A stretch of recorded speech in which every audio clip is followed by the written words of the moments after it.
Hi everyone.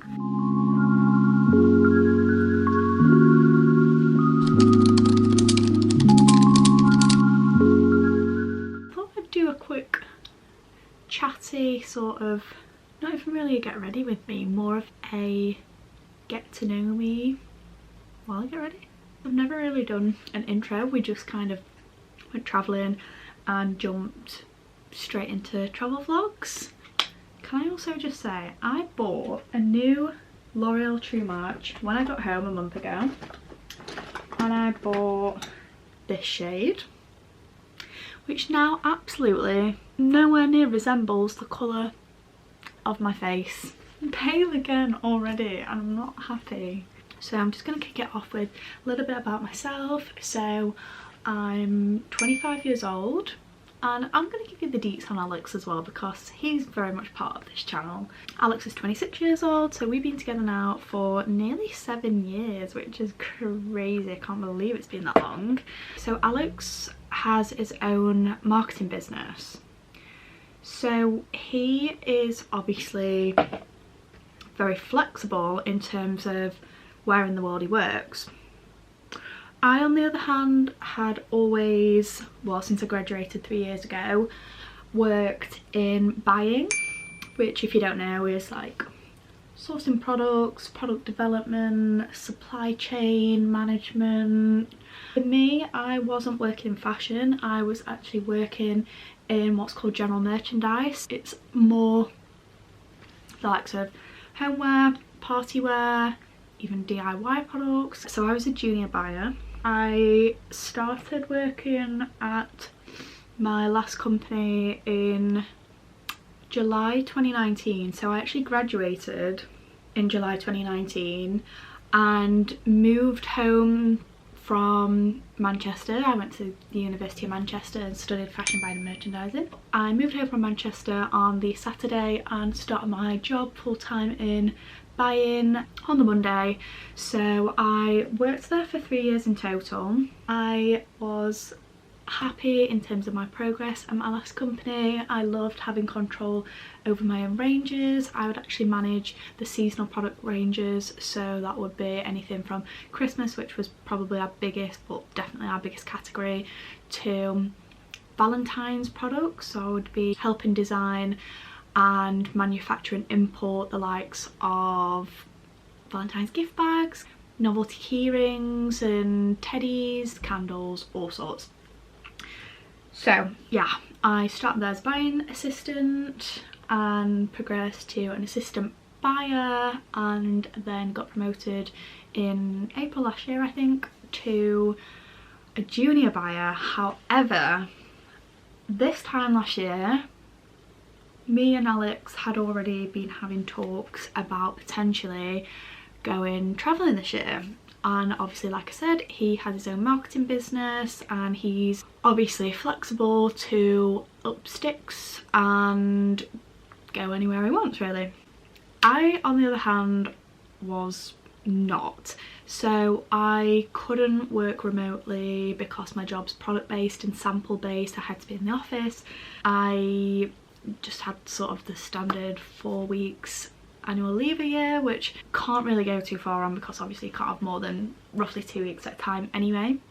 And I just really wanted to go away somewhere and it not feel like a holiday and a rush to see places. I really wanted to go somewhere completely different, far away, have new life experiences and really just feel like a local in a sense, and just have time to actually thoroughly explore somewhere and not just tick off the basic touristy sightseeing.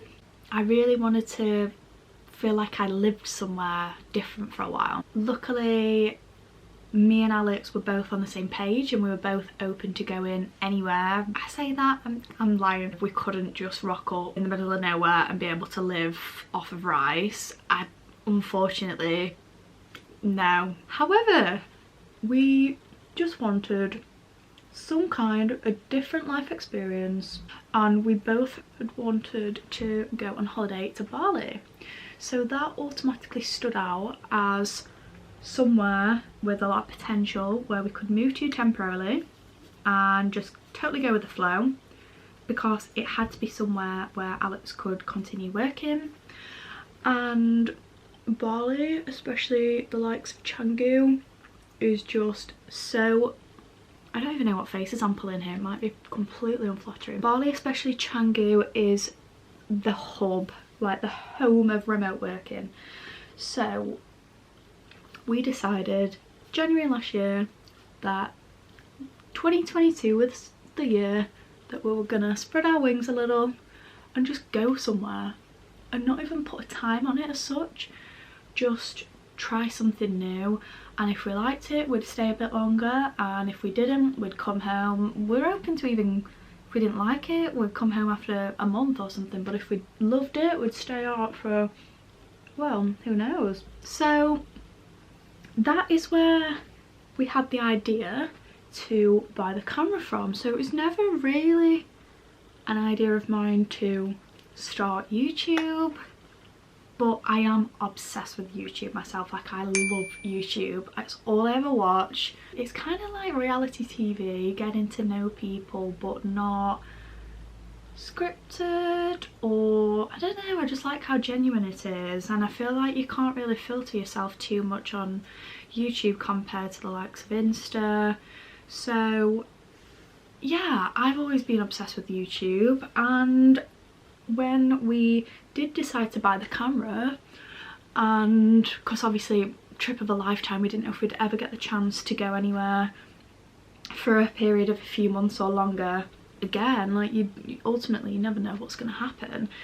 So we thought we have to buy a good camera, like a decent enough camera, and then did see the vlogging kit and I was like, that would be quite fun, just purely to log everything and put them on YouTube for the sake of family and friends to see what we're up to, especially grandparents who, I mean, my grandma is getting better with technology, I must say. She always has a head in Facebook whenever I go up these days, but Alexa's grandma, for example, doesn't really have any sort of social media. So yeah, we did this mostly for the sake of family, friends, grandparents particularly, to see what we're up to while we're so far away, because obviously the time difference between the UK and Bali is between 7 and 8 hours depending on the clocks changing in the UK.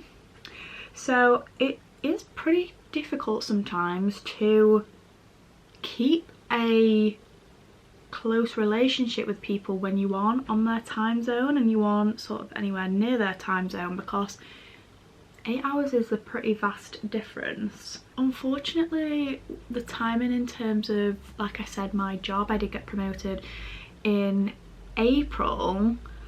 I still was dead set on handing my notice in because it felt like now or never. The last thing I wanted to do was not get stuck, but get, I don't know, I feel like I'm 25 and it's obviously kind of crunch time in terms of the money I had saved could have gone towards a house, and it does play on my mind a lot. Like, should I have, actually it doesn't, I'm not even gonna lie, for me personally it doesn't. I just think money will come back, there'll be other ways to make money now I'm home, and I use that as my motivation, because I think, you know what, I've been away, I've had the best experience, and now it's time to get back to it. And Alex felt exactly the same. But of course sometimes you do think, oh, that money that we spent while we were away would have come in incredibly handy if we were wanting to move out, which we are. We're both still at home with parents, so we don't actually live together, but you know, we're literally 5 minutes, 10 minutes down the road from each other.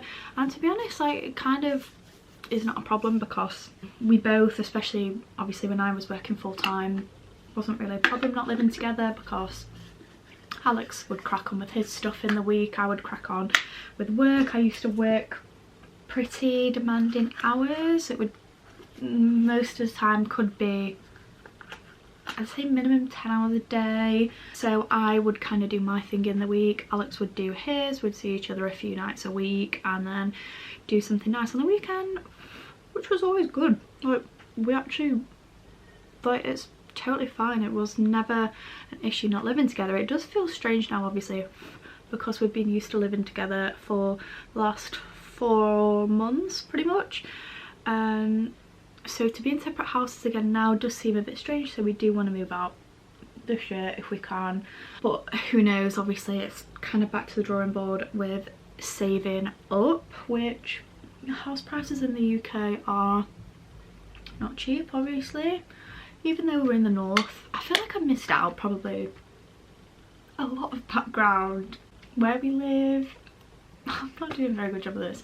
I'm just gonna keep rambling on. Let me just add that in there. As you can probably tell from the accent, maybe or maybe not, I don't know, because a lot of people say that I don't really have that much of a strong accent. Anyway, I'm terrible with telling stories, I must say. That is one thing you will learn, because I make a short story long and have added like numerous other stories and then I forget what the original one was. We live in South Yorkshire. We live probably 10-15 minutes outside of Sheffield, so Sheffield is our closest city, but the UK, I need to probably stop with this blusher as well, I'm going a bit wild here. In the UK, obviously, compared to likes of Australia and America, cities are very close together.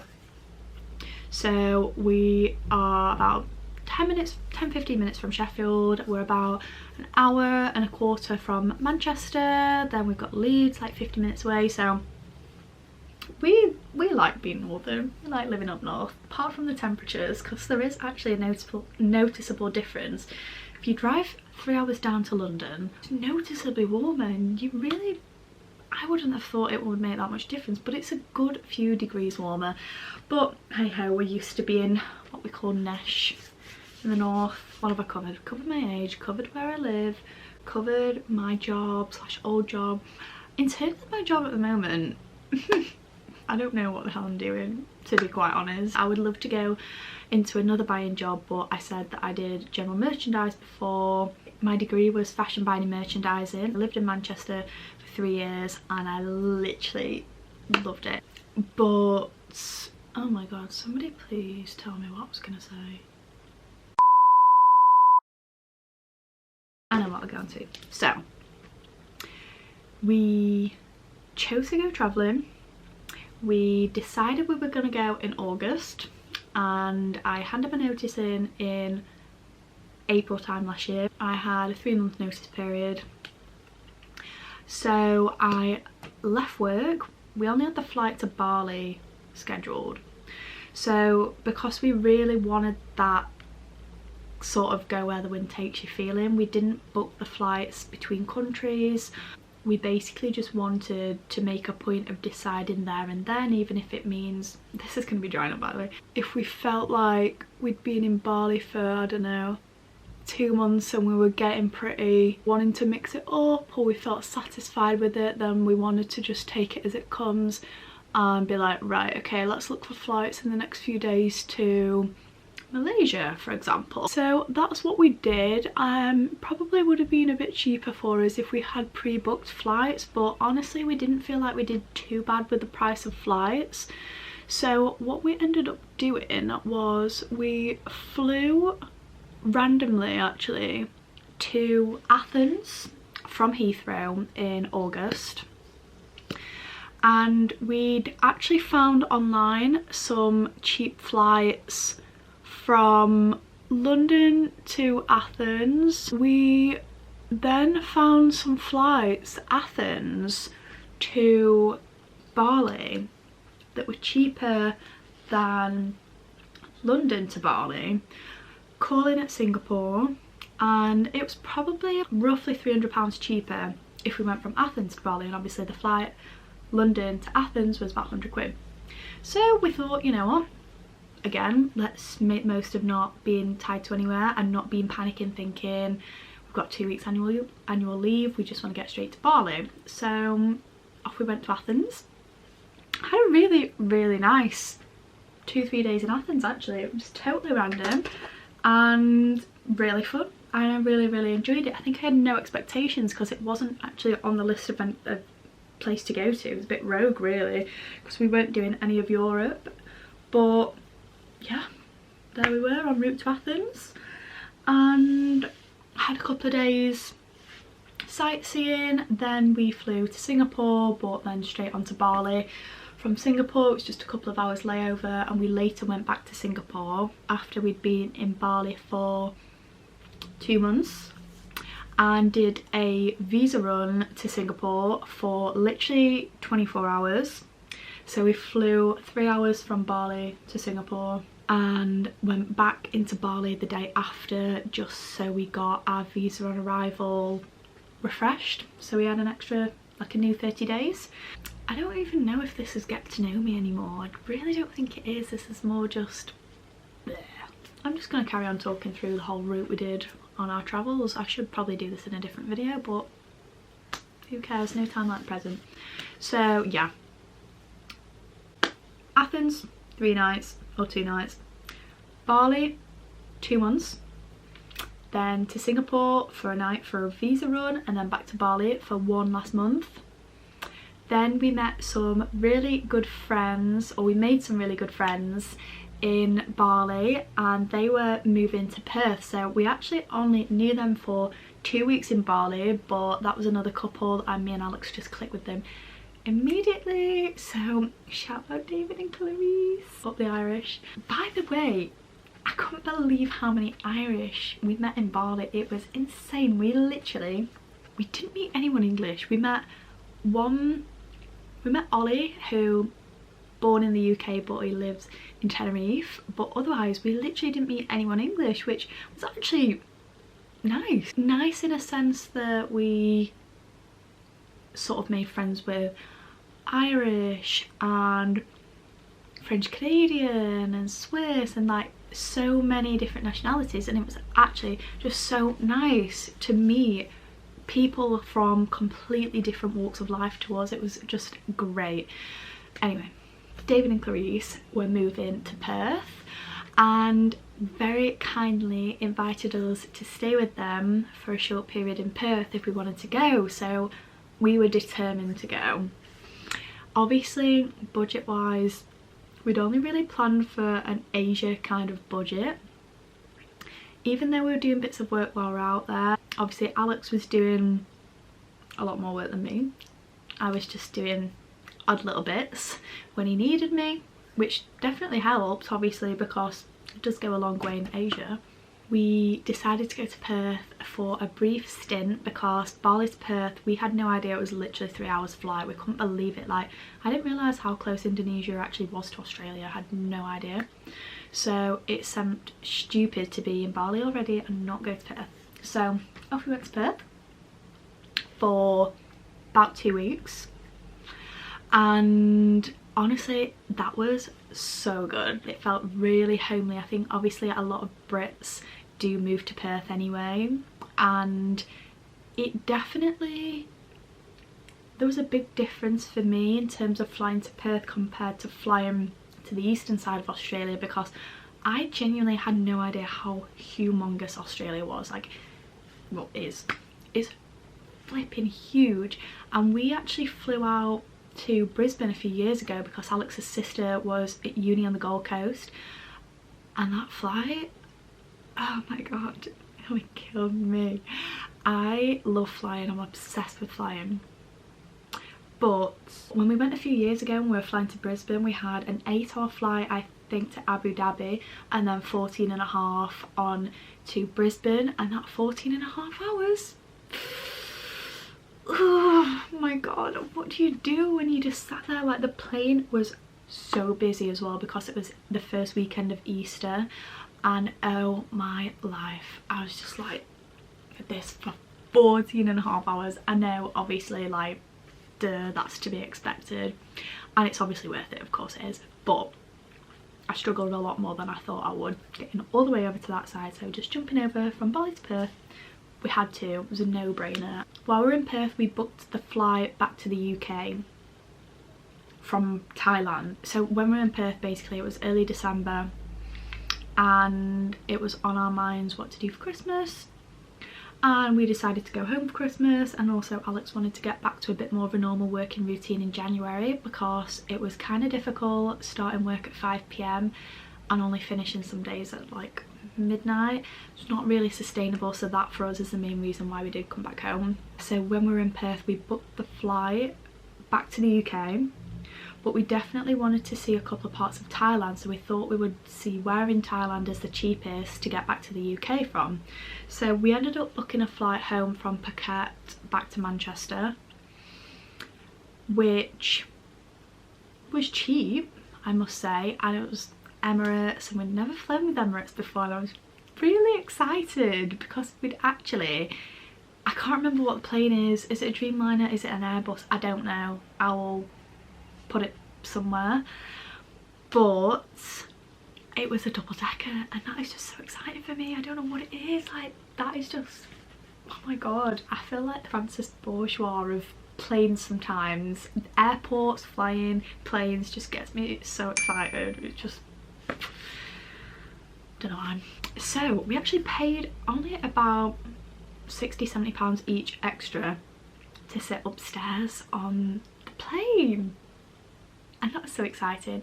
So anyway, point being, we chose to fly home from Phuket because we could get home with Emirates and it was the shortest route, and we could also sit upstairs, and that was in total cheaper than flying home from the likes of Bangkok. But sadly we didn't get to actually go to Bangkok, but I do really want to go at some point. From Perth we needed to get over to Phuket for our flight home, and all of the flights were going via Kuala Lumpur.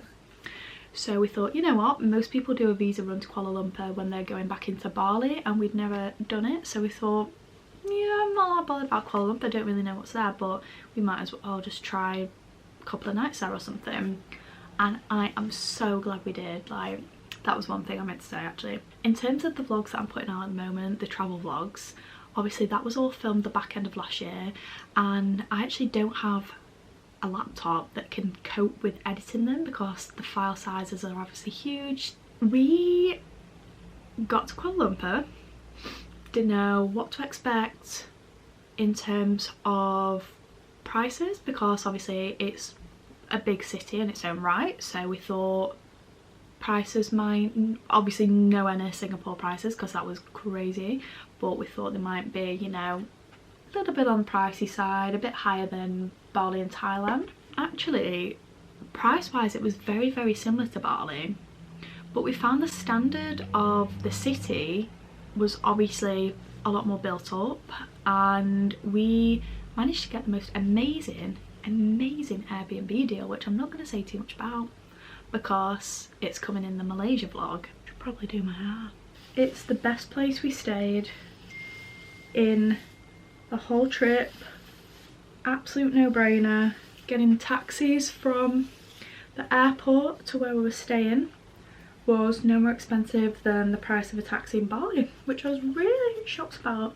After our 3 days, maybe 2-3 days in Kuala Lumpur, we finally went on our way to Thailand. We knew we were going to be pretty limited actually in Thailand, and we were not going to get to that many places, but honestly this is like major first world problems. I completely appreciate that, but I think because we'd been away for almost 4 months, you do start to not appreciate it like you do when you first get out there. I mean, especially coming from like a little Yorkshire town which is gorgeous in different ways, countryside wise, and the Peak District and all of that that's not far from us, but I am a hot girl like weather, and I just love nothing more than palm trees and a sandy beach and gorgeous blue seas. So when I got to a point where I was just like, it's stunning, it's absolutely stunning, there's no doubt, but I felt like I couldn't fully appreciate it because I wasn't coming from the stark contrast of the UK. It felt like a good time to be going back to the UK for a bit of a reset. So yeah, we were only having 10 days in Thailand. Unfortunately, Phuket was not our kind of place. It was very much seedy, to be honest, we felt, and we always knew we were going to struggle a little bit because everybody says that Bali out of Asia is kind of the anomaly, and very westernized, gorgeous cafes and really high standard food. This is Canggu, for example. So we knew we were going to struggle a little bit by going anywhere else really in Asia. And don't get me wrong, there was some really nice places, cafes and stuff in Phuket, but for us the price was definitely higher. Personally, we didn't have any Western food, you know, like brunch sort of food. Like, I'm a sucker for avocado on toast, and the quality in Bali was definitely better compared to the few places we ate in Phuket. But also we didn't have the best experience with the hotel we stayed in, or like the guest, it wasn't even really, it was a cross between a guest house and a hotel. We were planning on staying in this guest house for 6 nights I think, and then having the last few nights in Phi Phi. And on the 2nd night there was a huge brawl, so we were just like, we don't want to be here. We ended up spending about a pretty much full week in Phi Phi, which, oh, Phi Phi was just 100% the most gorgeous place I've ever in my life been. Right, get a bit of pomade up in this. That finished off our trip to Asia / Oz. So we did 6 countries in total, which, like I said, the whole point for us was being able to go and do something that we wouldn't be able to do if we were at home working full time. So it was completely mission accomplished. We had a ball, absolute ball, and I miss it every single day. Okay, the memory card on the camera is full. I've just had to delete a couple of videos, and also the battery's flashing, so probably going to cut off in a few seconds, but I will just wrap it up quickly. I don't know if you've actually gotten to know me any better by watching this. I don't know if you've even made it to the end of this, because I've probably just rambled for at least 46 minutes, because that is how long I had left on the memory card before all the space was used up. If you've made it to the end, then thank you. And I am going to also start saying, which don't know who I think I am, if you could just like this video and subscribe, that would mean the world, because yeah, it's just nice that people are interested. Maybe it's just family and friends, who knows, probably. And if it is, that's absolutely fine. See you in my next video.